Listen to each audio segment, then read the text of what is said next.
But can we talk about her soaking her jeans outside and she's gonna have to like walk back to her car with soaked jeans?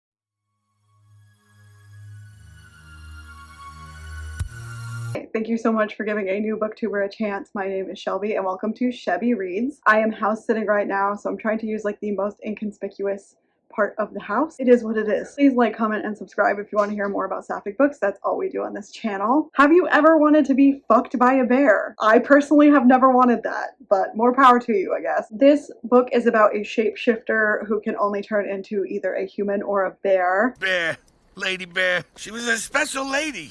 It's kind of like Animorphs, but sexy. Today I'll be discussing Claimed by Her Bear by Ariel Marie. It is the second book in the Montana Grizzlies series. I've only read this one, but if you guys want me to read more, please let me know. They are very short and I don't mind doing all three of them. Now I'm going to read the synopsis of the book. A grizzly bear who desired one thing she hadn't yet found in life. One scent changed everything. Scent stuff is insane. It's fine.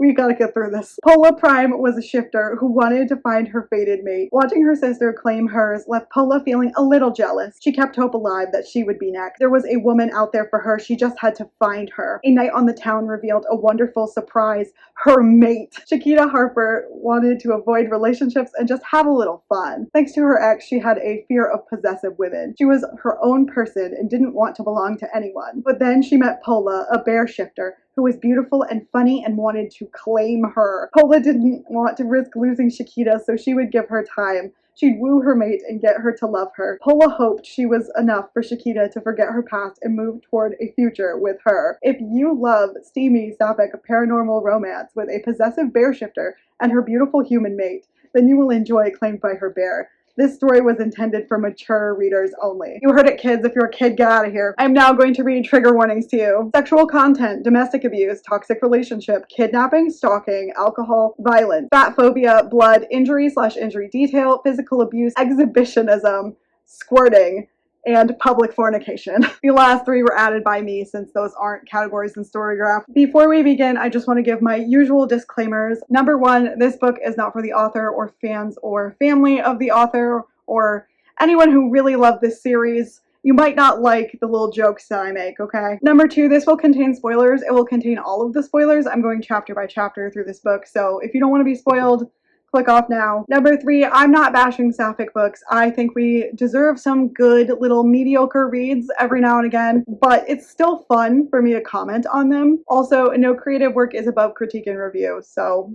Number four, this is an indie author. Just because this book wasn't my favorite doesn't mean that you guys won't like it. So if this sounds right up your alley, please go and give her some support. I got this book free on like a free book day or whatever. So no loss on my end. Like, I'm not upset that I read it and I didn't like it, but like, just so you know. Chapter 1. We start with our main character, Pola Prime, visiting her sister Dasha and Dasha's mate Saffron, who is also Pola's best friend. The fact that Pola is not a polar bear is a crime against humanity. And maybe bears? Anyway, hello, my loving sister, Pola Prime, walked into Dasha's backyard. I always talk about this in books, but the siblings never sound like siblings. It sounds like this. How do you do, fellow kids? What? I can't take it seriously. I feel like most siblings are like, hey you, or they don't like talk at all. Also, there are like varying degrees of violence from our childhoods based on what kind of siblings you were. Dasha and Saffron are the main characters from the first book. It's not really necessary to read that book though, because they give you like enough information about the first book in this book that I could just read it and know who's who and what happened. Pola is trying to get Dasha's attention, but Dasha is a painter and she's engrossed in her work right now. Dasha finally notices her and we get dumped about what Dasha's personality is like. I don't loathe it entirely in this specific instance because this is like a novella. It's only 125 pages and we're basically getting in and getting out with the information that we need, so I kind of respect it. It's definitely not the most interesting way to do things, but it gets the job done. She gets the job done. We learn that Dasha is awkward and shy. They also have a brother. It's basic info. I don't even think we see the brother at all in this entire thing. We also get told that Dasha's bear last time recognized her mate as Saffron, aka Pola's best friend, the Scandal. We then learned that there's a 10-year age difference between Dasha and her mate. At this point, my flabber was gasted. I can't even lie to you. That's the real Scandal right here. It must have been Dasha's way of pushing Saffron away because deep down she was infatuated with the younger woman, but she didn't know it. So how young are we talking here? Because if they've known each other their whole lives, this is gonna get gross really fast. Pola was not a fan of this at first, but then she was like, who am I to go against fate? If my sister was 10 years older than us and she started dating my best friend, I would have a lot of follow-up questions and I would not be happy about it. Pola says that she has one rule. She does not want to hear about Saffron's sex life now, and that's fair. It's a good rule. Pola compliments her sister's painting and asks if Saffron is there, but she refers to her as Dasha's mate. Ew, she's your best friend, just say her name, please. Saffron is in the shower. Dasha asks about Pola's new job, and we learn that Pola works for someone very important in this bear community. The Brown Claw clan was one of the oldest in Montana. Eddie Fang was a tough woman who ran the Brown Claw with an ironclad fist. She was well respected, and it was her family who'd founded their town and clan. The Fang and Pride families were close. It was an honor to work for Eddie. Pola loved her community, and being able to serve as a secretary for their alpha and help keep her organized was a joy. Now, I also want to know if every bear shifter is a lesbian. It was unclear to me when I started writing this script. It's clearer now, but we'll get there. I was gonna say, though, if they are all lesbians, I dig it. Pola tells Dasha that they're going to be heading down to Saffron's ice cream shop that got burnt down 6 months ago by like a deranged bear shifter who was stalking Saffron. Okay, I guess they're not all lesbians, rude. He trapped her in the freezer and he set the building on fire with her in it. Pola is like, luckily that story has a happy ending. Huh? I guess I'm gonna have to read the first book. Pressure me into it, please. Saffron comes down and says she's ready. Saffron and Dasha start holding each other though, and Pola is like, gross, I'm out of here. She also thinks that after 6 months that they should learn how to keep it in their pants. She is a little bit a character I can vibe with. She gets in the car to wait. While she's waiting, she's like, I hope fate has a plan for me. She's feeling pretty sad, and she also wants a nice little lovely lady friend. Saffron gets in the car and Pola is like, fix your hair. She rolled down the windows slightly. It was a beautiful spring day and she loved to have the fresh air flowing in through the windows. She also wasn't going to admit she could send her friends slight hint of arousal. Saffron would be mortified.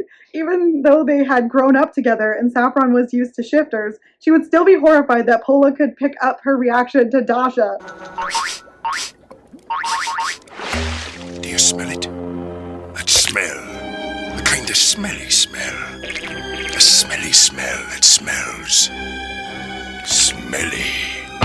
That might be one of the craziest lines I have ever read. Why can you smell her? And why would you think this? Ew! Oh my god. They get to the shop lickety-split. Pola is glad that Saffron had insurance. I bet Saffron's real glad too. Pola says to Saffron that it looks like the workers are ahead of schedule. Saffron shows her like the inside of the ice cream shop and says, I'm gonna move things in when things are done. I don't want to do it yet. She asks Pola if Pola will go shopping with her for new stuff. Pola says yes. Oh my god, I love shopping. Finally, a woman who doesn't feel that she has to be not like other girls. I love that she loves shopping. Hell yeah. Finally, at least one trope subverted. Pola asks Saffron how she's been doing here after, you know, coming back, and it was like a really traumatic experience. We love a friend who checks in on their friends. Saffron says it was rough at first, but that she's okay and then it's getting better as time goes on. Pola thinks about how they've been close since elementary school and how there's nothing she wouldn't do for Saffron. Again, how old are we talking when Dasha started acting weird around her? I just need to know.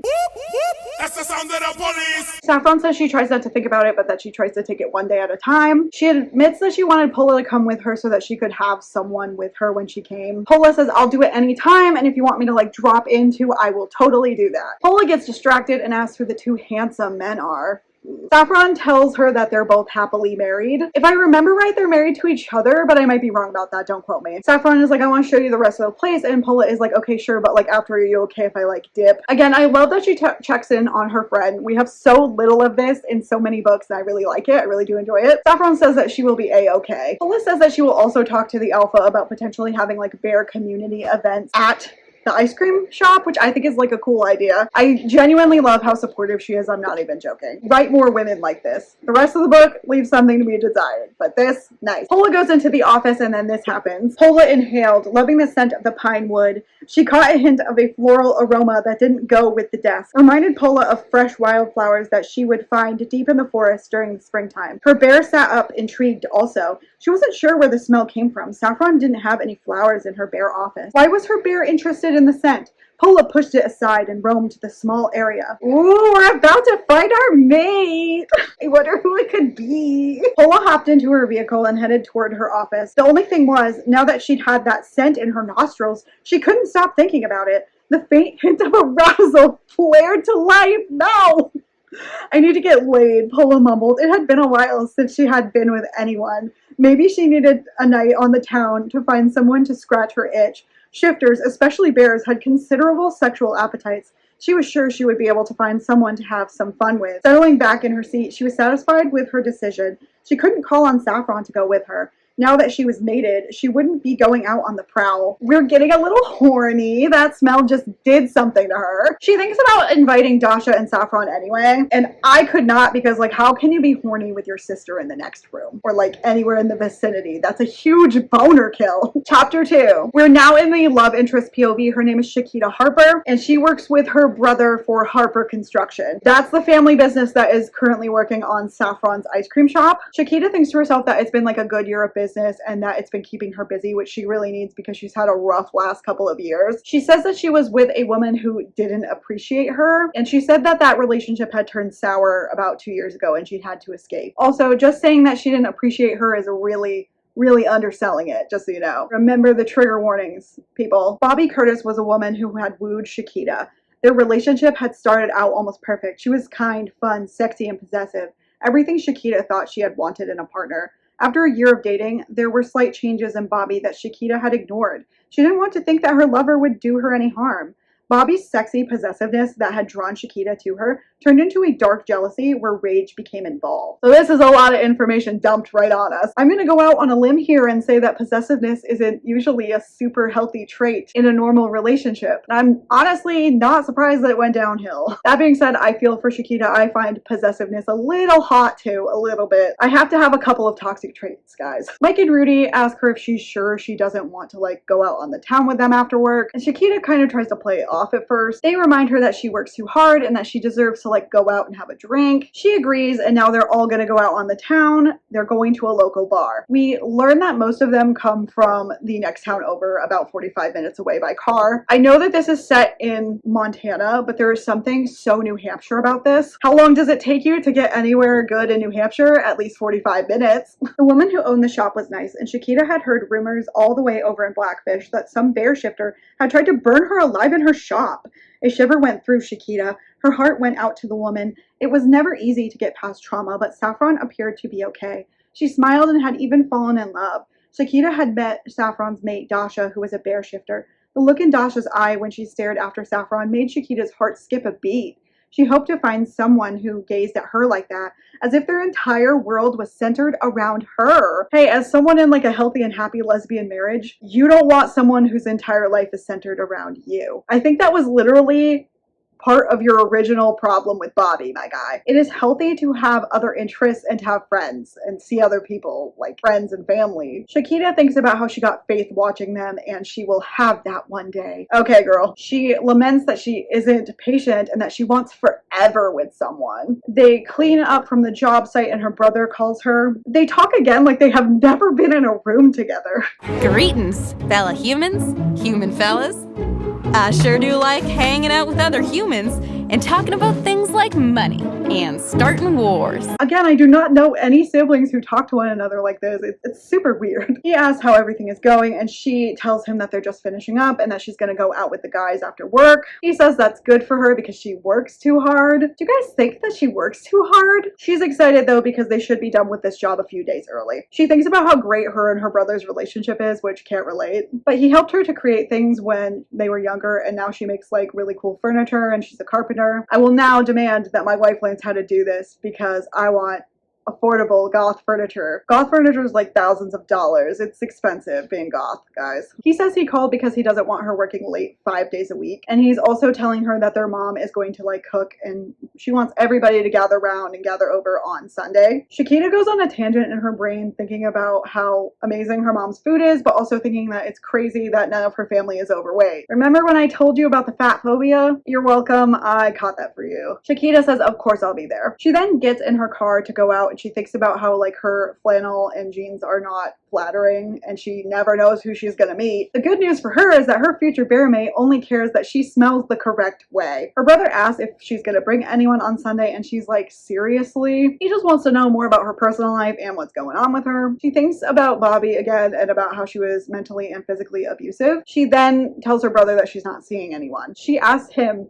if he has any friends who have single sisters, and he says that he will keep an eye out for her, but ew, I would never date one of my siblings' friends' siblings. No thank you. He says have fun and drink a lot. She goes to the Dirty Habit, which is the bar in town. The bar has a bouncer, which is crazy. I live in New Hampshire, which has like a little bit over 1 million people. And I have never been to a regular bar and there'd be a bouncer. Is Montana a lot more dangerous than what I've been giving them credit for? Let me know in the comments. Anyway, he lets her in and she's excited to get in and relax. Maybe it's my undiagnosed autism, but I think that a bar is like the worst place ever to relax. She goes up to her crew who are already there getting wasted. They make a toast to the crew and they have some vodka. She decides a couple of shots through that she's gonna need a hotel because she shouldn't be driving after this. We love when women are responsible. I've read an alarming amount of books recently where they think drunk driving is fine. She sees Saffron and Dasha sitting at the bar and she tells her friend Warren that she's going over to talk to them and that she'll be back. Chapter 3. We are back with Pola, who is thanking the happy couple for coming out with her. It had taken a lot of persuasion to get Dasha to come out, but Dasha had decided to come out when she saw what Saffron was going to be wearing. Bears could be quite possessive of their mates.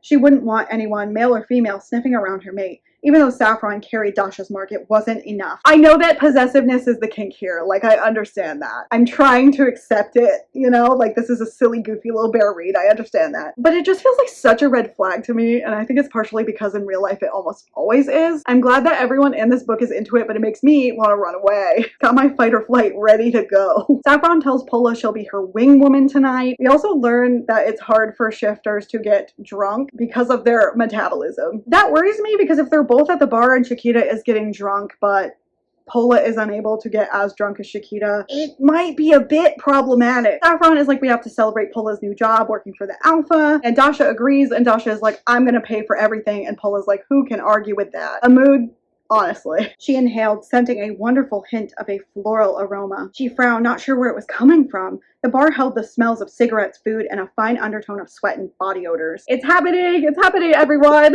Hold on to your butts. Saffron introduces Pola to Chiquita, and Chiquita is just sending Pola's bear into a frenzy. They start having a conversation, and Pola's asking her bear, like, what is going on? Pola's heart skipped a beat. Her bear was impatiently pacing back and forth inside her. What is it? She asked the beast. Sweat beaded on Pola's forehead. She already had a sense of what her animal was going to say.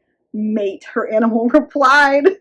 Pola swallowed hard. The scent of Chiquita was becoming overwhelming. Her gums burned from her fangs pressing against them, demanding to descend. We'll get to it soon, but I don't completely understand these books. The bear is clearly possessive and horny, but we're not supposed to want them to fuck while she's in bear form. I hate when authors don't commit to kinks. I'm not for bestiality, I just don't understand. Is the possessiveness what is sexy and not the bear? And you're just horny over a normal lady who's like a bear sometimes, but you mostly ignore the bear part. I don't get it. Commit or don't. Pola misses Saffron telling her that she and Dasha are going to get a table, and Saffron has to repeat herself because Pola is clouded by the horny. Chiquita and Pola are left alone and they get like pressed up against each other by like the crowd. Pola thinks about how teeny tiny Chiquita is because she's a gigantic 6-foot woman. I'm so glad that trope made it from the straight romance books into our sapphic ones. Now, one of the women is the largest, most Amazonian woman you've ever seen, and the other one is teeny tiny, and you could break her in half like a toothpick. Pola is like, you smell amazing, and Chiquita is like, I doubt it, I just got off of work. Pola asks if she lives in Lurton, and Chiquita's like, no, I live in Blackfish. She tightened her grip on Chiquita, taking notice that the woman wasn't pulling away from her. If anything, she leaned farther into Pola's embrace. For her to work in construction, Pola would have guessed she would be riddled with hard muscles, but there was a softness to her hips, stomach, and those full breasts of hers. Chiquita may be a contractor, but she was definitely all woman. It was as if she were an oxymoron and Pola was in love with her body. Alright then. I understand that this is the kind of book I signed up for, but holding somebody you just met tighter is like weird. But it's working on Chiquita, so we're gonna roll with it. Pola stared at it, wishing it was her teeth nibbling on Chiquita's lip. Take her, her bear growled. Stand down, Pulla growled back. What did her bear want her to do? Lift Shakita onto the bar and claim her? Okie dokie. Shakita asked Pulla if she likes to dance, and Pulla is like, I would love to dance. They dance pressed up to each other like it's a middle school dance from 2007. I'm not really sure what kind of bar this is though, because there's like a dance floor and there's like a ton of people in the dance floor. Is it a bar or is it a club? Make up your mind. They're dancing and they fit perfectly together. Pulla's bear is going mental, reminding Pulla that Shakita is their mate. I'm saying there because it feels like the woman and the bear are very separate. They're grinding on each other and Pulla kisses Shakita. Everything else disappears and Pulla is lost in Shakita's arms. Pulla picked up the strong aroma of her arousal. Her bear growled low, demanding they claim their mate immediately. Hey there. I don't need to know about Shakita's arousal smell. You can keep it to yourself. Again, why can you like smell it? I don't know how to feel. I'm a bear shifter. We are not like humans and don't cheat. Once we mate, we are loyal for life, Pulla whispered. She couldn't resist dropping a chaste kiss to Shakita's lips. She slid her hands down to the roundness of Shakita's ass, squeezing it gently. When we find the one for us, they are our primary focus to bring that mate love, happiness, and pleasure. That sounds too good to be true, Shakita chuckled. I can't lie, I do love the mating for life thing. I know monogamy isn't for everyone, but it is for me. But holy insta-love. I get that that's kind of the premise of a lot of these little novellas, but it still feels like we're speed running this. Shakita tells Pulla it's hot in here and asks if Shakita wants to go outside and get some air. Pulla thinks I would follow her anywhere and then says sure. Chapter 4. Shakita's heart is racing and internally, she can't tell if it's the drink she's had or if it's this sexy woman with her. I think if you can't tell, maybe you need to reconvene because you're clearly not sober enough to make good decisions. They go to the wraparound porch. It's beautiful out here, Shakita murmured. She glanced up at the bear shifter and her core clenched with need. She had mentioned needing to release pent-up stress, and she couldn't think of a better way than with Pulla. She didn't care that she had only just met the woman. One look in her eyes, and it felt as if she had known the bear shifter forever. It is, Pulla replied. Her gaze wasn't on the sky, but on Shakita. But feeling like you've known someone your whole life and actually knowing them is two very different things. Didn't we just go over that one of your clients had a bear shifter stalk her and try to burn her alive in her own ice cream store? Didn't you just get out of a really bad relationship? This is not good decision making. Again, please maybe sober up and reconsider, I'm begging you. Pulla is flirting a little. It's not working on me, but I guess it could work for someone. Pulla's head dropped to her shoulder. She dragged her fangs across Shakita's bare skin. A shiver rippled through Shakita. She leaned her head away, presenting her neck to her. What would it feel like to have those fangs bury themselves in her flesh? It was unthinkable that she could have this type of reaction to another person. Shakita instantly felt a connection between her and Pulla. She didn't know what it was, but she wanted to explore it. She felt safe in the center of Pulla's embrace that she had never felt with Bobby. I too have longed for someone to bite me. There, I said it, I'm not above certain things. I can't lie to you about this next plot point. They decide to get it on the porch. The scream I admitted when I first read this cannot be duplicated. I was not expecting the exhibitionism. I wasn't. The thrill of potentially being caught with Pulla sent her heart racing. She was unaware of possessing a voyeur kink, but at the moment, she wouldn't be opposed to someone watching them. The scent of your arousal is calling me. Pulla growled. No! She pinched Shakita's nipple, tugging on it. No! Also, hey there, friends. So voyeurism is like when you kind of get off on watching someone or like catching someone else doing something sexual. Exhibitionism is when you're excited by the idea that people might see you doing the sexual thing. Hope that helps. Pulla, with Shakita's enthusiastic consent, does the good old DJ on Shakita's downstairs. The sex scene is nothing special. There's like a lot of euphemisms for genitals that I personally don't enjoy. Examples: swollen nub, mound, etc. But then we also have like some anatomical words, and I found the flip-flopping distracting. Shakita felt wanton and abandoned all common sense that she shouldn't be out in the back of some bar allowing a woman to get her off. It felt natural, it felt freeing, and she didn't want to stop. Her skin was on fire and she wanted her clothes off. Imagine you are one of these bar patrons and you just want to go outside and sit on the porch and you come out to this. I would simply pass away. I would never be able to go out in public again. I want you, Shakita, flood my hand with your release. Sakita panted, her arms flailing around. She reached out and held on to Pola's arm. Her body was overtaken with tremors and spasms, and her orgasm slammed into her. Her cries echoed into the air while she rode the waves of her ecstasy. As Pola had demanded, her release shot out of her, soaking her jeans and Pola's hand. This has to be one of the most unsexy things I've ever heard in my entire life. But Shakita does, what she wanted anyway. But can we talk about her soaking her jeans outside, and she's gonna have to walk back to her car with soaked jeans? That is insanely embarrassing. It was the best sex to ever sex, and Pola wants her to come home with her. She says she needs to drink your honey straight from the source. I died. I have died and gone to hell. What? Who said that? Oh, that's a bear joke. Shakita loves it though, and she's thinking about Pola going down south with her mouth. She asks if Saffron and Dasha won't miss her, and Pola is like, they won't, and they'd understand. Pola then asks about Shakita's crew, and Shakita's like, they'll understand, and also they're getting the day off tomorrow. They get in the truck, Shakita's truck, to go to Pola's place, and they are still super mega horny. Why did you cover these up? Pola asked. Her hand snaked out and connected with Shakita's breast. She rubbed on the hardened nipple that pressed against the cotton material. I didn't think it would be appropriate to walk past those people with my breasts hanging out, she giggled. She held back a groan, thinking of the men and a few women who were standing on the porch when they went to leave. She was sure they had all heard her crying out through her orgasm. No! She'd eyed the ground, not wanting to hear their snickers or see their laughter in their eyes. Pola, on the other hand, had strode past them with her head held high. Maybe it was the bear in her that was proud that she'd given Shakita one hell of an orgasm. Yeah, that wouldn't have been a good idea. I wouldn't have wanted them seeing something that is mine, Pola snorted. Yours? Shakita's eyebrows jerked up.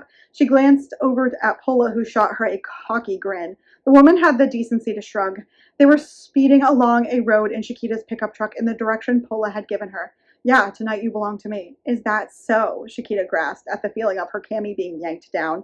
The sound of it tearing filled the air. The white cotton material fell open, revealing her brown mound. Is this supposed to be sexy? I'm not trying to kink shame. I just think it's the way it's worded. It's all. It does less than nothing for me. I don't know. Also, can you imagine driving down the road in Montana and you can see, because it's night and you have your headlights on, someone with their full titties out driving the car with someone else in the car with them? No thank you. Also, we're still driving while we're doing this, and the more inebriated party is the one driving while you're pawing at her titty. What is going on here? They get to the cabin and Shakita is blown away by it, which to me just indicates it's not a real cabin like a New Hampshire or Vermont, Maine cabin, but a mini McMansion. Pola tells her she got a little carried away because she wanted a forever home for her mate and wanted her mate to be happy. Shakita's heart flutters, but then she's jealous of herself because she's literally acting like she doesn't know what Pola's gonna say to her about the whole mating thing.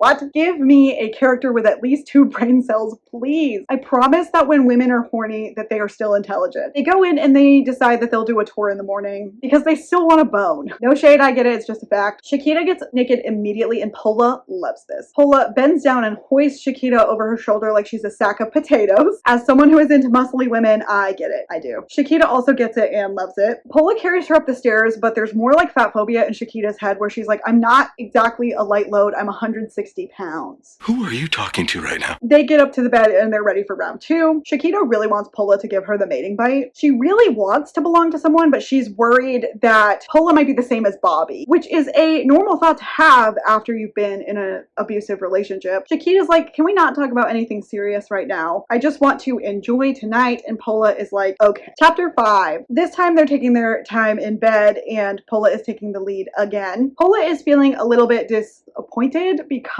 of Shakita not wanting to talk about the mating stuff, because for Pola, it's more than sexual. The mating thing is also emotional. How it can be more than sexual when you don't know anything about this person, though, is beyond me. She's being understanding, though, because she can smell Shakita's fear. I don't know if I would like having a partner who can smell all of your emotions and your arousal, but that's just me. We're all allowed to have preferences here. Pola is going to the all-you-can-eat Shakita buffet, and she describes it as the taste exploding on her tongue. I think you both might want to go to the doctor if that's the case. She is going to town, and Shakita is loving every minute of it. She sticks some digits in and then with the other hand uses it for the chest area. This woman is talented because she can do many things at once. It's amazing for them. Shakita squirts again. Good for her, I guess. Shakita says she can't take anymore because Pola wants to do some rub-a-dub-dubbing of both of their clams together. And Pola says, You can. That is not how consent works, buddy. What is with all of these books and consent being an issue? We learn that bear shifters have a healthy sex drive that matches the bear. I decided to look it up, and actually grizzly bears have one of the lowest sex rates of any terrestrial animal. So there are some confusing messages here. Also, grizzly bears are mostly solitary, so by you comparing your sex life to a grizzly bear, you're basically saying that you only want to have sex once in a while with some rando you meet in the woods. Also, this only took me like a minute to read on the grizzly bear Wikipedia. The author could have found that out too. They're tribbing together. It's amazing. My internet footprint is getting worse by the minute. Also, I just know it looks awkward as hell because of the height difference. They both get off at almost the exact same time. After a minute, Pola is like, I'm crushing you, and Shakita is like, stay. I like the feeling of you on me. Okay then? Pola is very excited about the sex smells in the room and says it's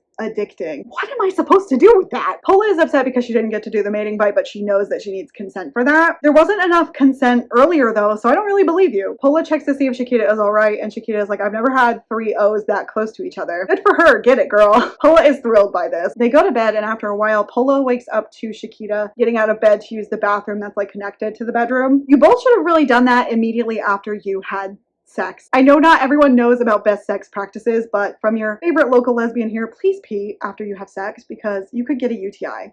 It helps prevent UTIs. Pola is really happy because Shakita's there and she's her mate. We get it. She thinks about what they did last night again, and I get it, my guy, we were there. Now that it was morning, she needed to have the conversation that Shakita wanted to avoid. Pola tried to think of what she could potentially say to her. She hadn't thought she'd find a mate and one that was human. At that moment, she wished she could call her sister and ask her how she'd presented it to Saffron. I'm glad that Pola knows that they need to communicate. I hate when books draw out the plot by just making the characters not communicate with each other. Not you, Griddlehark, I don't mean you. You're perfect the way you are. Shakita comes back in and they say good morning to each other. Pola asks if Shakita is hungry, and she knows that her kitchen is fully stocked and she wants to provide for her mate. So nice. She's not good at cooking though compared to her sister. She offers like pancakes, breakfast, like eggs, that kind of stuff. We learn that her mother grocery shops for her, which is the opposite of attractive to me. That's a real boner killer, 0 out of 10. If you can't take care of yourself, that's just a red flag to me. Shakita offers to cook because she loves cooking and she's actually good at it. She asks for something to wear though because Pola ripped all of her clothing to shreds the night before. Pola flirts with her some more and is like, are you sure you want clothes? I have an apron you could wear. Shakita finds this charming, but is like, I need clothes or a robe at least. Shakita at least has a normal thought and remembers like the sheer size difference between them, but Pola has a robe she can wear and they both get in robes and go down to the kitchen. Chapter 6. Shakita is in love with this kitchen. She thinks it's crazy that it's so stocked for somebody who doesn't cook much. Shakita cooks breakfast and Pola loves the food. She's shoveling it in. Pola tells her that she's welcome to cook in her kitchen anytime she wants. Pola admits that her mom shops for her and Shakita laughs at this. I would be like, nope, I'm out of here. Your kitchen is amazing and you had everything one would need to make waffles from scratch. It must be my mother. She has groceries delivered and comes by once a month to stock my pantry. Your mother takes care of your pantry, Shakita laughed. A slow flush spread along Pola's neck and face. Shakita shook her head. She had been on her own since she was 20 and her mom would never come and do anything like that. Shakita was very particular about certain things, and another woman putting her hands on any of her appliances would be an atrocity. Even Bobby had never gone into the kitchen they'd once shared. She's high-key judging her, but she is still entertaining this. She literally says that Pola is her future 2 paragraphs later. Why would you want to be with someone who can't fend for themselves? It's not even like the explanation is that she gets in bear mode and then she eats a ton of raw fish, so she doesn't need to cook. Her pantry is like full. How does it not all go bad? Shakita is worried that Pola might think that this is a one-night stand. Girl, I know that you know what she's gonna tell you. Why are you playing dumb? She feels torn between getting to know Pola and leaving because this is like a one-night stand, but she obviously just stays and wants to get to know Pola. The look in Pola's eyes screamed she was trying to use the M word. Shakita wasn't an expert on shifters, but she sensed that there was something deeper in Pola's eyes. So you do know that you're her mate, but you're just playing obtuse on purpose. You say that you want commitment, but the second she's going to give it to you, you want to run the other way. At least mentally, anyway. I know that she went through a lot, but this is a little bit ridiculous. Shakita asks Pola some questions because all she knows about Pola is that she's a bear shifter and she's related to Saffron because that's her sister-in-law. Pola dumps on her about her family and her job, but she can't stop flirting with Shakita. Shakita loves it though. She squeezed her legs together to try and combat the ripple of desire that shot down to her core.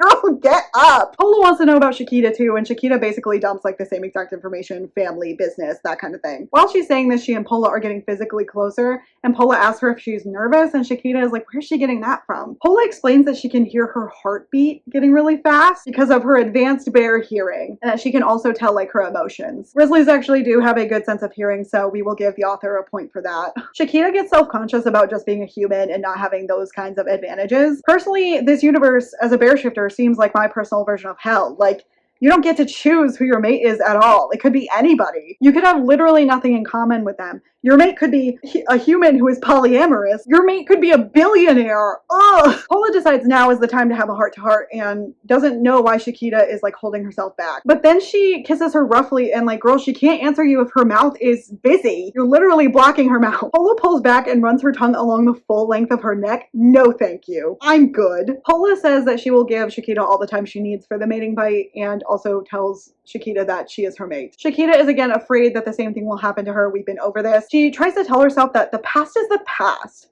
But is Pola her future? Girl, you said she was! Make up your mind! Pola wasn't Bobby. She'd known her for less than a day, but since they were complete opposites, how did she know this? Deep down inside, Shakita knew she could trust Pola. The bear shifter wouldn't harm her. Her body ached to feel the passion that Pola had wrung from her. You do not know that! You do not know her! Pola at least has the excuse of the bear shifting thing and not being able to control how she feels about this. But you don't have an excuse! You're human! Go buy a vibrator and think on it! Shakita says, I need time, and Pola's like, then time you shall have. Why do they speak like this? They are working class people in Montana. I don't think people in Montana speak like they're in a period piece. And you might be like, Shelby, this is one instance. No, it's happened multiple times. I just haven't put it in here. Chapter 7. Pola is hanging out with Saffron at the family dinner they're having on Sunday. Dasha is with the mom cooking, and the men have literally just shifted into bears and gone out into the woods. Just like men to do nothing. At least they had the common decency to go out in the woods and not just sit around and do nothing like human men. Pola's not sure what she wants to tell Saffron, but she can't keep secrets from Saffron. Pola is still a little upset about Dasha and Saffron's secret relationship because, like she said, she doesn't keep secrets from Saffron. She says that she's really happy that they're madly in love, but she keeps bringing it up, so I think she's still kind of upset about it. She brings it up a lot for someone who's supposedly over it. Pola says, I'm sure you weren't looking for me when you have my sister. And Saffron is like, don't change the subject on me. Where did you disappear to? And Pola admits that she hooked up with someone. Saffron howled with laughter. She clapped and did a little dance in her chair. Pola couldn't help but laugh at her friend's antics. I want to know all the slutty details and who you burned up the sheets with. Saffron took a sip of her drink, but didn't take her wide eyes off Pola. And don't leave nothing out. Do people talk to their friends like this? I know that it would make me feel weird, personally. Pola says there are things that we cannot share anymore because you're mated to my sister. Saffron is not happy about that, but Pola, does not want to hear about her sexcapades. She says that word exactly. Pola admits that she took Shakita home, and Saffron is overly excited about this. Pola is frustrated because she knows that there's something keeping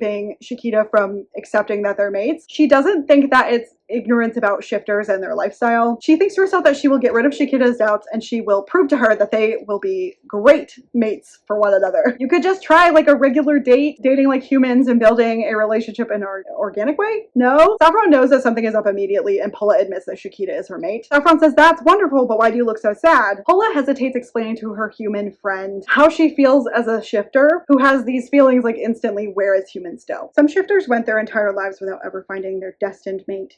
Those who wanted companionship may take a mate of convenience. They may even grow to care for their partner, but it would never be the love of a fated mate. That's pretty fucking sad for the shifters who don't find anyone. And you can choose someone you love and who suits you, but someone else can just come along, like a fated mate could just like take all of that away. It makes me like really sad for them. Saffron asks if she's been rejected. Pola doesn't want to consider this a rejection because Shakita didn't say no. Pola is determined to woo her. But this book is only 125 pages and we're already 50% of the way through, so I bet there's not going to be a lot of wooing to be had. Pola tries a different strategy and asks Saffron how Dasha convinced her to, be her mate. Saffron says that she was already interested in Dasha and then she took her some wine and they realized that they were mates and it was just easy to accept it because they were both attracted to each other already. I also would imagine that it would help that they've known each other their whole lives. Saffron says as much as what I just said, and she's also like, you're gonna have to get to know her. Pola would have her work cut out for her. She would be willing to do what she must to win Shakita over. She would take her out so they could have a first date. This would allow them to get to know each other and spend time together that was not in bed. No naked wrestling in the bed until they truly knew each other. Pola bit back a sigh. This would be extremely hard. Her mate's body was a temptation, and the sweetness between her thighs would be a weakness she would have to sacrifice. Her bear growled low. It would appear she didn't agree with this plan. This has to be, Pola said. We don't want to scare her off. Just have some patience. Her bear stopped her pacing and plopped down. She would pout, but she recognized the importance of possibly losing their mate. You're going to woo our mate and win not only her trust, but her heart. I'm glad that she decided a date was a good idea, but you might also want to have each other's phone numbers. Just a thought. Shakita gets her own POV in the middle of a Polo POV chapter. She is also at family dinner with her brother. Her brother asks her if she and the guys had fun. She is stressed out because they're at the dinner table and all eyes are on her. She thinks to herself that she can't tell the entire truth with her parents in earshot. Thank God. I hate when characters say inappropriate things about their sex lives in front of their parents. She says that she had a lot of fun and he should have joined them. The dad is like, you didn't go. You should have gone if it was a company thing, and you should have paid for everything. Based dad. Troy says he would have loved to go, but he had a really important meeting, and it turns out he was actually meeting with the Bear Clan leader, Eddie, to discuss renovating the community center that the Bear Clan has. It's apparently going to be a huge job, and everyone is super proud of him. Shakita thinks about her bear shifter, and remembers that Pola works for the alpha of the clan. Shakita can't stop thinking about Pola and their steamy night together. She thinks that she's never felt this way, not even with Bobby. This feels so lazy to me. I hate when books do this where they're like, I've never felt this way about anyone before. Not everyone can say that. Not everyone can feel like they've never felt this way before. Some people find like the one multiple times. Shakita really wants to see Pola again, but she wants to take it slow. But now that they're apart, she wants to be back with her. She's still not convinced that they're mates, and I'm like, girl, go back to elementary school. Do you not understand words now? Has the horny cut all ability for you to use your brain? She thinks about how mating is serious and forever because there is no divorce. Okay, 1500s Europe, sit down. Her mom asks her what has her attention, and she says nothing. Her mom asks her if she's had contact with Bobby, and Shakita says no. Can you see the dogs playing in the background? I'm house sitting. Yay. Her mom asks if she's had any contact with Bobby, and Shakita says no. Shakita hasn't told her parents or her brother like how bad her relationship with Bobby was because she didn't want to break their hearts. Her mom says that she saw Bobby at like the grocery store the week before, and that Bobby asked about her, and that Bobby would love to catch up. Shakita snaps and says she doesn't want anything to do with Bobby, and that the next time her mom sees her to just ignore her. Her mom is like, what? Because again, she does not have the full context to know that this was an abusive relationship. Shakita storms off from the table and goes outside crying. She's actually just angry that Bobby dared to speak to her family at all after all the things she did. She knows in her heart that she's not gonna go back to meet up with Bobby, and honestly, good for her. Her brother comes out to see her, and she's like, you probably think that I'm crazy. He's like, no, I'm just concerned. He sits with her and he says that he thinks there's more to the breakup than she wanted to admit. She says it's all behind her now, and he is like, is it? She says it is, and that she met someone. He's like, I knew it. Tell me all about her. She starts telling him as the chapter ends. Chapter 8. We're back with Pola, who is at work,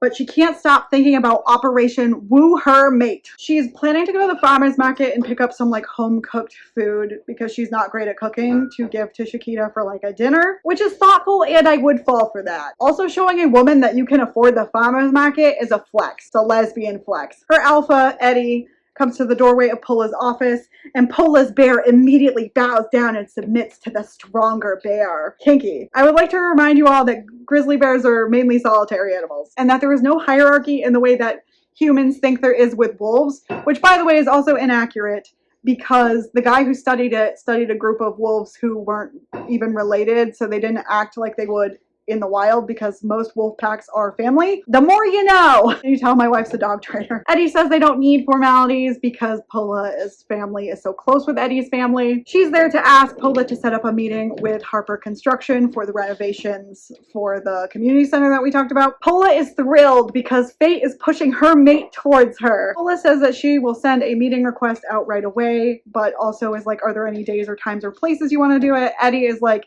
yeah, Shakita's brother really wanted to do an assessment of the building, so we'd really like to do it here so he can assess the building. She calls the company and is disappointed that Shakita doesn't answer the phone and that it's a secretary. They then coordinate potential dates and times for this meeting. Pola starts putting the cart before the horse again and is thinking that she really wants Shakita to come to the meeting because Shakita needs to know more about her clan and bear shifters as a whole and their history if they're going to be mated. I know it's a done deal for you because you're a bear shifter, but Shakita is human and you have no idea if she wants to be with you forever. Luckily for you, she does, but this is still a gamble. Even though Pola loves her day job, it's just dragging on. Once the day is done, she is excited to GTFO. She's excited about the community center being updated because it already provides like classes, it has a historical library, it has traditional meetings, and also mating ceremonies. Ew!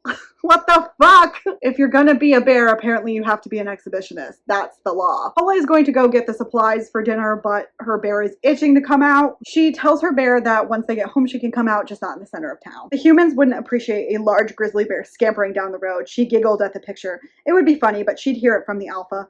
Lurton was a mix of humans and shifters. For the most part, everyone got along well, but it would still be a sight to see a grizzly walking along. I mean, you would think people would be used to it, but there are also regular bears in this universe, so I guess you never know if you're dealing with a real grizzly bear or a bear shifter. You could just be fighting off either, and there's really no good way to know. Pola decides she's going to stop at Saffron's ice cream shop. She's telling herself that she's stopping to see Saffron, but we all know she's obviously trying to catch Shakita at the ice cream store. The guy who's there tells her that Saffron's in the back office, so she does go to visit her friend instead. Saffron is trying to hang a picture, but she's too short, so Pola helps her hang up the picture. Pola also tells Saffron that the shop looks amazing, but Saffron sees through her immediately. Sure, but I'm going to go out on a limb and say it was a certain contractor you were looking for. I'm just the second choice. What? Pola gasped dramatically. You would never be second choice for me. She batted her eyelashes and clutched her purse to her chest. She was putting on an Oscar award-winning performance. How dare her friend not think she was coming to see her? Pola. Okay, yes, I was coming to see her. Pola slumped back. She felt like a stalker who had lost their target. She eyed her friend. Am I that obvious? Very, but I'm sad to report that Shakita left hours ago. Saffron's face softened. A small smile slid onto her lips. Would it help if I told you she was heading home early? She is so obvious it's painful. She says thanks, I gotta go. Because once you have a mate, who cares about your friends anymore, right? Pola gets back home and she's like, okay, bear, we're gonna go on a quick run because we have everything we need for dinner. Instead, her bear is like, hold my beer. And her bear is like, we're gonna go straight to our mate through the woods, which, may I remind you, is 45 minutes away by car. So by bear is going to be extremely slow. Pola is not happy about this, but she cannot get the bear to stop. She reminds it that driving the car would be much faster. The bear shifter thing at this point just seems really inconvenient and not that sexy, I gotta be honest with you. She runs into a bear who she can't tell if it's a bear shifter or not. If you can't tell, doesn't that get a little bit dicey and weird? Also, is it possible that your mate could be a full-fledged bear? And if so, is that bestiality? I just need to know. Her inner bear is mad that they're not going to fight that real bear, but Pola reminds her that they need to get to their mate. And that sets the bear back towards the town of Blackfish. Chapter 9. Shakita is at her place freaking out because she got a text message from Bobby that says, call me. The problem with this is that she got a totally new number that was a private number and she didn't give it out to that many people. She can't figure out who would give it to Bobby in the first place, and she's now riddled with anxiety. She learns that her family had not given Bobby her number because she opened up to them and told them about the actual abuse.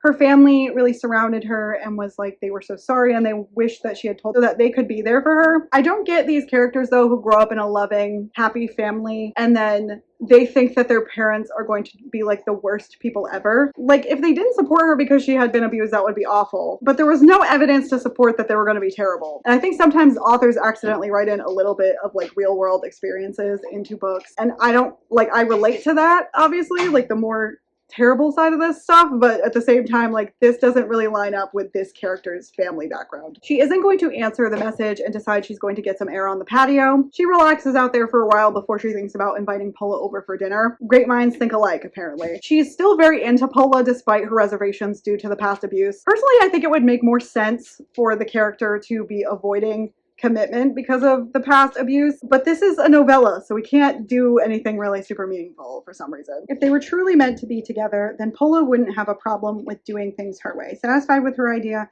she planned a grand meal for them. She wanted to impress Pola. She didn't want Pola to only want her because of fate. She wanted Pola to like her for who she was. I get Pola's feelings for Shakita because it's like an instinctual bear thing, but I don't get Shakita. She's human, like why doesn't she want to know Pola's middle name or her favorite color before they jump into this big long-term relationship? What if she only likes to watch true crime? What if she doesn't use a washcloth in the shower? These are real possibilities. Chiquita is about to go to the market when she hears some rustling in the trees. She thinks it might be one of the usual other small animals, but it's a grizzly bear. A large brown grizzly bear emerged from the trees. Oh hell no, she cried out. She tried to get her feet to move, but she was frozen in place, fear consuming her. Finally, a character who doesn't immediately know that this is just her mate. It doesn't last long though, because she figures out that this bear is actually Pola. Pola's bear gets Chiquita to pet her.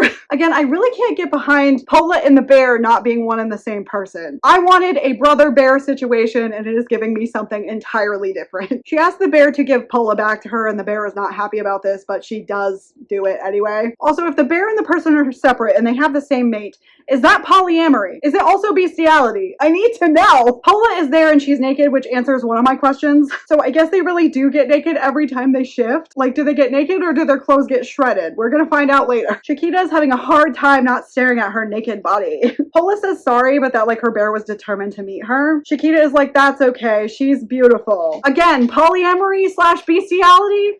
Let me know in the comments what your thoughts are. I could sense your fear, Pola murmured. There was an air of concern appearing on her face. Chiquita felt the need to lighten the mood. The situation could have been worse had the bear not been Pola. Well, of course, I wasn't expecting a bear to come from out of my woods. I was taken aback, Chiquita sputtered. She barked a laugh. Finally, a normal reaction. It's a grizzly. I would be shitting my pants. If you see a grizzly in the wild, you're dead. Like, I don't know what to tell you. Pola asks why she didn't run, and Chiquita shrugs and says, I knew you wouldn't hurt me. What? You didn't know if it was a regular bear or not for like a hot minute. Chiquita invites a naked Pola into her house. We get a page break and Pola is in a robe. She thinks it's cute that her mate can't keep her eyes off her when she's naked. I'm happy that you're happy. Chiquita is going to cook for them, but I feel bad because Pola bought all that food that she was going to give to Chiquita. Why does Chiquita have to cook every time? Even if you love cooking, it gets old after a hot minute. Pola shovels it into her mouth because her bear is super hungry. I can only picture this. Chiquita finds this charming though and says that there are seconds if she wants some. They continue eating, but then suddenly Pola's bear is on alert and Pola can't exactly figure out why. She then can hear that a vehicle has pulled into Chiquita's driveway. Pola doesn't immediately remember that humans can't hear as well as shifters can. There is a ring at the doorbell and Chiquita is not expecting anyone. I bet we can guess who it is right now. I'm gonna give you a second. If you guessed the abusive ex, you're right! These books are so predictable. Pola could tell that the vibes were off immediately, and she can hear Chiquita asking her ex like what she's doing here, and she sounds like really defensive. It's nice to have that enhanced hearing. So she strolls up to make sure everything's okay. It was her hand gripping Chiquita's arm. Is there a problem? Pola asked. She pushed open the door and stepped outside. The woman's eyes flew to Pola. She scowled, turning her attention back to Chiquita. Who the hell is that? She snapped. None of your business, Chiquita whimpered. She tried to snatch her arm away, but the woman held on. Bobby, you're hurting me. Pola's bear slammed against her chest with a ferocious growl. Pola's gums burned and stretched as her fangs descended. She folded her arms in front of her and fought to keep control of her bear. Release her, Pola snarled. What, am I supposed to be afraid of you? Bobby gave a dry chuckle. She pulled Chiquita to her, getting in her face. You fuck her? I'm not a fan of the ex being like a literal cartoon villain. I wish there was just a little something more to this character just to give it a little bit more dimension. I'm not saying she can't be abusive and evil. I'm just kind of tired of reading like the same characters over and over. Pola starts thinking about how she might have to physically fight Bobby, but how she can't shift to do that. Why? If you and your bear are different people, you can't be charged with a murder your bear committed. Also, there are no cameras. Can't you just pretend that a regular bear killed her? How would they even prove that you did it? I have some serious questions about this world. Pola tells her she thinks it would be best for Bobby if Bobby leaves. Bobby is like, are you one of those shifters? And Pola's like, I'm a bear shifter. This is enough to make Bobby second guess herself for like a minute, but then she immediately gets over it. Well, isn't that dandy? But it doesn't have anything to do with why I'm here. So why don't you move out of the way so I can talk with my woman, ex? We aren't together anymore, Bobby, Chiquita shouted from behind Pola. Her grip on the robe tightened. I don't want anything to do with you, and there is nothing we need to discuss. You're going to talk to me, damn it, Bobby roared. Roared, she's not a bear. Whatever. Also, this is a ridiculous book. Why did we need to insert this? Bobby tries to just go around Pola, but she isn't able to. Pola pushes Bobby down like a couple steps that are on, you know, the the porch. Bobby yells, "This isn't over," like a supervillain. They both tell her to get lost, and Bobby storms back off and gets in her car. Once the car is out of sight, Pola growls, "We need to talk." Maybe don't growl at people when you just found out that they have an abusive ex. Maybe get fucked. Chapter 10. Shakita is having a visceral reaction to seeing her ex show up to her house. Shakita had done everything she could to keep Bobby from knowing where she lived and her contact information. The only other thing she could have done was leave Blackfish, but then her family would have been distraught if she had moved far away. It would have meant getting a new job and all the things she didn't want to do. It was unfair that it would be she who would have to start over just to get away from someone who had terrorized her at the end of their relationship. Pola asks if Bobby is the reason Shakita doesn't want to talk about them being mates. You know, the big old elephant in the room. Shakita admits that this is part of the reason. "Pola's bear chose you," a voice whispered in her ear. Shakita's heart sped up at that notion. She made herself a promise that she would only choose someone who would put her first, respect her, care for her, protect her. Someone who would never harm her, but make her smile and laugh. She met Pola's gaze and knew that person was standing in front of her. She had been a fool. Pola would be all those things if she'd let her. You don't know her! You do not know her! You're a human and you don't have the same excuse that Pola has. Just because she'll put you first doesn't mean that you're in love with her or that you're compatible. What if she's one of those people who only eat meat and butter? What if she has a secret shrine to Hulk Hogan? You don't know anything about her and this is just a brilliant way to land yourself in another abusive relationship. Pola asks if Bobby is who Shakita would prefer. And Shakita says no and starts trembling with desire. Okay, weirdo. When I'm having a panic attack or some kind of PTSD episode when I'm triggered, I don't start getting horny. I just don't get it. Pola rested her hands on the door, trapping her. Shakita didn't feel threatened by her at all. Pola would never harm her. It was something that didn't have to be said between them. She knew deep down in her heart that she couldn't avoid the inevitable. She was Pola's mate, and she should not deny what Pola knew and what she felt. Even though she was human, she sensed they belonged together. No one had made her feel how Pola did. Don't trap women! You don't know that Shakita finds this sexy. Stop it! Pola is jealous and thinks that Shakita is getting aroused by Bobby, but it's so clearly for her. Wouldn't it have happened when Bobby was actually there? You're just being annoying right now. Shakita zeroed in on them. Her breath froze in her chest as she thought of those fangs piercing her soft flesh. To be claimed by a shifter, she would have to bear their mark. Her core clenched at the thought of being branded by Pola, being cherished by Pola, being loved by Pola. Shakita blinked, her breaths coming in pants. She wanted Pola to claim her. This is insane, not the clenching. Shakita says no, not for her, and they press up against each other. Pola asks her what she wants, and Shakita says, "I want you to claim me." Okay, I'm recommending a 24-hour cooling off period. I think we're doing this. Here, hold on. Spread it around. Interesting side note about me, I do actually read ABO fanfiction, and I don't hate it. But there is something weird and icky where, like, one of the characters has these instincts and the other one doesn't at all. It just makes me feel icky. Like, is she hypersexual or is this just like a really intense honeymoon phase? They collapse into a fiery kiss and Shakita feels no regrets about her decision. Yeah, because it's not even like 1 second in the future. They do some neck kissing. Pola is kissing all over. Good for her. Shakita pulls Pola's robe off. She reached up and shredded Shakita's clothing with a partially shifted hand. Her talons were huge and her clothes were no match for them. Shakita watched in amazement how her hand shifted back to her human form.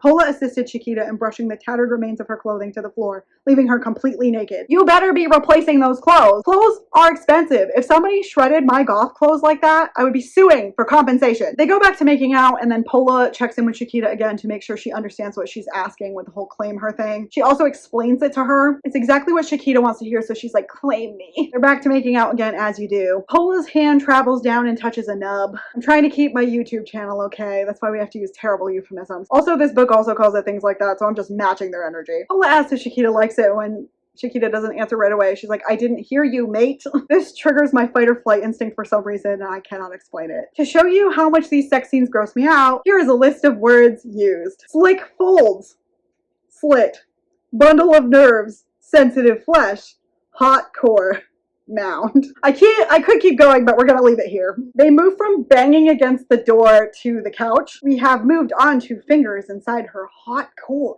Pola says mine, which wouldn't ruin it for me if it was in literally any other context. And by context, I mean the context of this entire book. We get to Shakito's, oh, Good for her. She screamed as she reached fulfillment.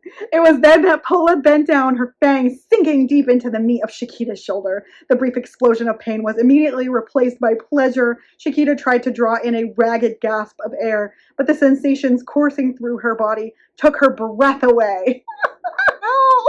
Why? What the hell? It's the best finish she's ever had. Her pussy gushed with proof of her desire. Good for them, I guess. Pola keeps going with her fingers and then also uses her mouth. They're living the life. They're having a grand old time. There was nothing Chiquita could do but lie back and allow her mate to consume her. She tightened her hold on Pola's hair and kept her legs out of the way. Tears escaped from her eyes at the realization that in just a short period of time, she had fallen in love with Pola. The insta-love is absurd. Do you guys like this? Let me know in the comments. I was hoping for this to be drawn out a little bit more, but no. Chiquita says that Pola continues to sensually assault her, which is a big old no from me. No thanks. Why are we describing it this way? Ew. Pola pulled back slightly. Her eyes, bright with desire, stared at her. Chiquita whimpered her complaint at the feeling of Pola withdrawing her fingers from her. She held up her drenched hand and eyed the creamy nectar that coated them.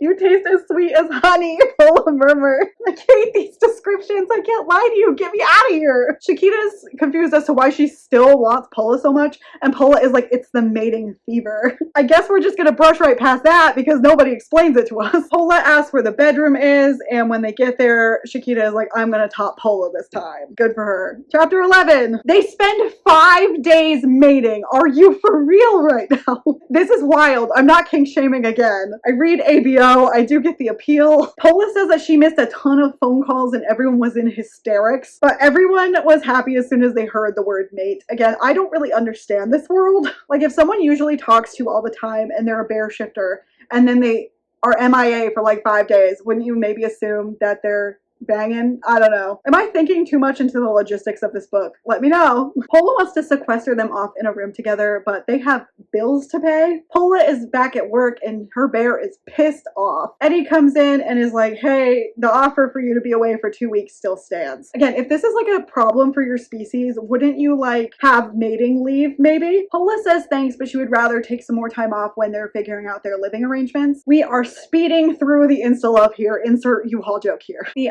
Alpha is very happy for Pola, but Pola is like, oh, I wonder if the Alpha has ever found love. I wonder if that's the plot of the next one. If you want me to read more of these, like, comment, and subscribe, or send me money. Eddie has brought her the contract for renovations and says she figures Pola can give it to Chiquita when she sees her later. And she's like, you can get off early for the day so you can drop it off. Pola is thrilled and gets going. She's extra excited because Chiquita is going to meet her family. Again, we are speed running this relationship. Too bad I have them beat because I had already met my wife's parents.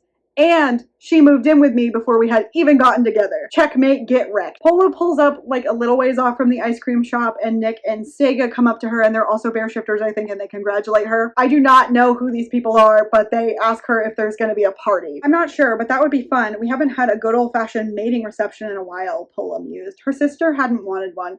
She was too much of an introvert and private. Saffron hadn't minded. It could be fun. Not a betting ceremony in modern day Montana. It just doesn't hit the same. She says that she'll mention it to her mate, which is nuts. Why do you think that she would want that? They both say that they're really excited to meet her mate. She gets into the ice cream shop and she runs into one of the workers, Ryan, who asks if she's Chiquita's mate. She says yes and introduces herself. He says she's been talking about you all day. I don't know what she could be talking about because they don't know each other. Did she tell them about all the banging they were doing? Pola asks him where Chiquita is and he says that she went to the hardware store, but you know, it's kind of been a long time. She should have been back by now. Pola leaves and goes out to find her, just thinking that like Chiquita is nervous to meet the family. Maybe she's like going to get a gift or something. We then get another Chiquita POV in the middle of Pola's chapter. Who doesn't love that? The cashier says to Chiquita that she looks like she's in love and she's glowing. The cashier, whose name is actually Linda, also says it looks like by the look on your face, she's a keeper. This is wild. I can barely get cashiers to say hi to me. Where are all these nosy cashiers that you suddenly know? After the hardware store, Chiquita wants to go to a few more places because she does actually want to find a gift for Pola's parents. She's looking in a window for like a gift, and guess who is right there when she turns around? Bobby! Bobby is pissed that she has not been answering her texts or calls. Chiquita says there is nothing more for them to say because she has moved on. That obviously wasn't going to work, and Bobby is like, you can't just ignore me and you belong to me. See, I would be less put off by the bear possessive stuff if Bobby wasn't looking sneaking around the corner with her own regular human possessive stuff. Bobby grabs her arm and Chiquita feels really humiliated because there are all these people watching and they're kind of accumulating a crowd. Maybe do something, crowd. There's a woman in distress. Bobby yanks her harder and Chiquita can tell that she's been drinking because she smells like booze. Bobby says, "You're coming home with me," and Chiquita is like, "I am not going anywhere with you." The crowd keeps growing and Chiquita yells for help. Chapter 12. Pola hears Chiquita scream for help and her blood runs cold. Her bear is pissed off and now she's off and running towards Chiquita. Pola tells Bobby to get her hands off her. "This is none of your business," Bobby snapped. She looked over her shoulder at Pola. "This is between me and Chiquita.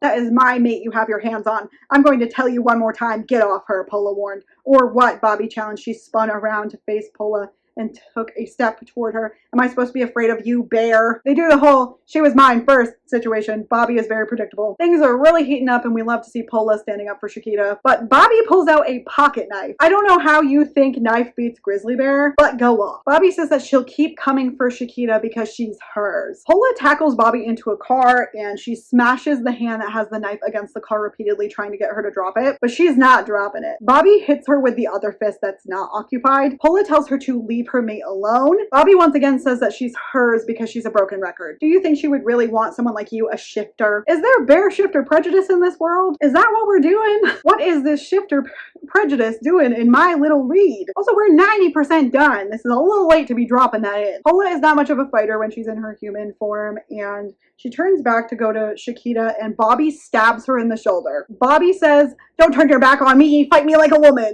This one has a death wish. Pola's bear breaks free and her clothes like fall apart to like tattered remains. It must suck to go through this many clothes. Chiquita backs the hell up and it makes her bear angry that her mate might be afraid of her. "You are a full-grown grizzly bear about to go on a rampage. What is she supposed to do?" But JK, it's not Chiquita who's actually afraid of her. Don't worry. Everyone in the crowd is now running away because of fear. Because yeah, that's an injured bear. No thank you. Bobby is like immediately like, "Never mind, you can have her." She says it again and she's like, "You can have that bitch." And Pola's bear is like still advancing on her anyway. A man in the crowd is yelling no at her, but Pola's bear is mad as hell. It doesn't help that Pola now knows the extent of the abuse which Chiquita divulged during their 5-day sexcapade. So she wants revenge. Nick rolls up, he's the guy who's been yelling at her to stop, and he puts himself between her and Bobby. He tells her not to do this just as the human police are getting there, and Chiquita begs them not to shoot her. Someone says that she was stabbed by Bobby, so like anything including the bear stuff was in self-defense after that. Sego, one of the other bear shifters, shows up and says, "I will take responsibility for Pola shifting in public, but Bobby better get arrested for stabbing one of my people." The police tell Nick to get her to shift back and tell them what the hell is going on. She doesn't listen to him, but Chiquita comes over and asks the bear to give her Pola back, which again, is this a throuple because the bear and Pola are not the same person. She shifts back because she loves her or whatever. They get a blanket for her and then some guy named Officer Brady asks what's going on. Pola tells him that Bobby was assaulting her mate and trying to kidnap her. Chiquita then corroborates that version of events. Chiquita is worried about Pola's shoulder, but it healed when she shifted. That is convenient and that is a really good power. That's the only really good power out of all of these.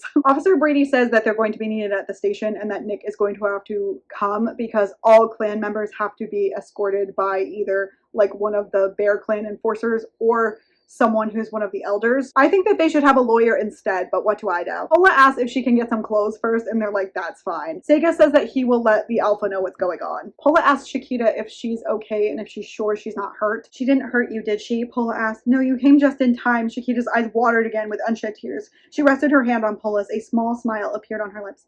"I love you so much." Pola's heart stuttered. She froze, unsure she'd heard her mate correctly. "What did you say?" she asked softly. "I love you," Pola cried. "I was going to tell you later, but now seemed the best time to do it. My heart beats for you, and there is no other person I would rather be with in this world but you." "Oh, I love you too," Pola breathed. I'm so glad that this is all being wrapped up so seamlessly. Nothing to see here, folks. No long-term effects of trauma or anything. Nothing to be seen here. Epilogue. The epilogue, and Chiquita is enjoying a good book on the porch while Pola's bear is out at lunchtime. How far in the future is it? I don't know. Bobby got arrested and she's being charged. Chiquita thinks about how her life with Pola is perfect. She's decided she's going to move into Pola's house, which again, this is really fast. They're already talking about renovating and expanding because they want a family. Kids! Oh, joy! Great. Pola comes back from the woods and turns back into a human, and she's naked again. That just seems so inconvenient, and I can't get over it. Chiquita missed her. They have a passionate kiss. Pola says that she will always return to her, that she loves her, and that she belongs to her. It's the same thing over and over again. Conclusion! This book was something. I don't want to kink shame, but I still just don't get the appeal if you don't want to fuck her in bear form. That's just me. I gave this book 2.25 stars out of 5 on Storygraph. I knew what this book was gonna be. It could have been much worse, it's just not for me. If you want me to read any more of these books, let me know. I would like to be paid to do it, or I'd like to get to like 1,000 subscribers, but I will do it if enough people request it. If you watched till this point, don't forget to leave a bear emoji in the comment. Don't forget to like, comment, and subscribe. It really helps the channel. I hope you guys have a great weekend, and I will see you in the next one. Don't fuck any bears. Bye!